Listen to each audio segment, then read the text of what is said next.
the quiet town of Willow Creek, a little girl named Emily stumbled upon an old, abandoned toy shop on her way home from school. The shop had been closed for decades, its windows dusty and its doors slightly ajar.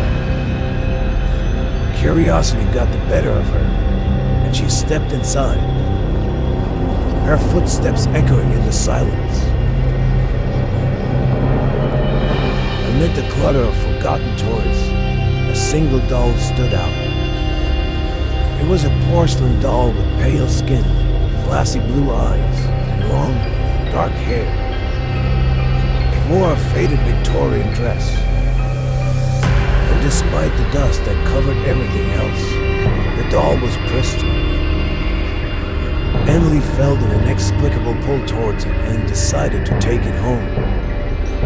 That night, as Emily slept, she dreamt of the doll. In her dream, the doll's eyes glowed with an eerie light, and it whispered her name in a voice that sounded like the rustling of dry leaves. She woke up in a cold sweat, the doll sitting at her bedside table, its glassy eyes seeming to watch her at every move. The following day, strange things began to happen.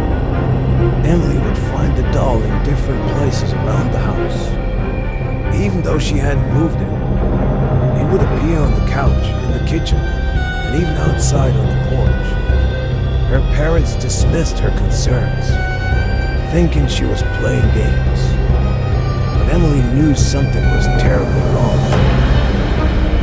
One evening, Emily decided to lock the doll in a chest in the attic. She felt a sense of relief as she turned the key. But that night, the nightmares returned. This time, the doll's whispers were more urgent, more insistent. Emily woke to find the chest open, the doll sitting at the foot of her bed, its eyes glowing in the dark. Terrified, Emily tried to tell her parents, but they were skeptical and told her it was just her imagination. Desperate, she decided to get rid of the doll. She took it deep into the woods and buried it, hoping that would end the nightmares.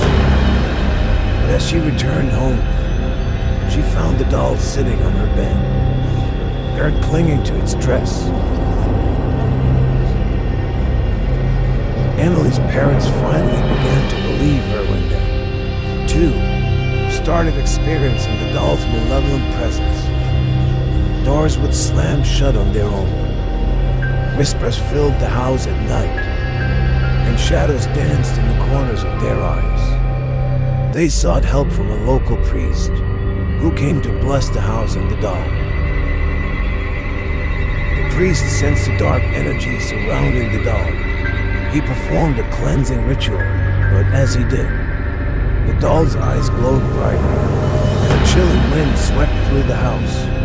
The priest warned the family that the doll was possessed by a vengeful spirit and needed to be destroyed.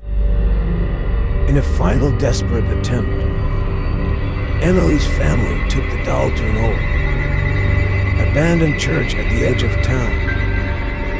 They placed it on the altar and set it ablaze.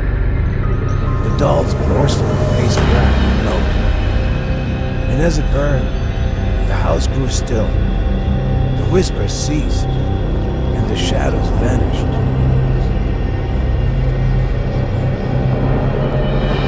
For the first time in weeks, Emily slept peacefully.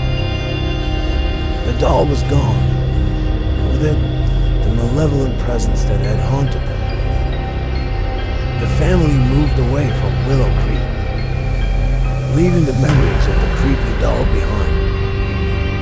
But sometimes, in the dead of night, Emily would still hear a faint whisper, a reminder of the doll that almost took her soul.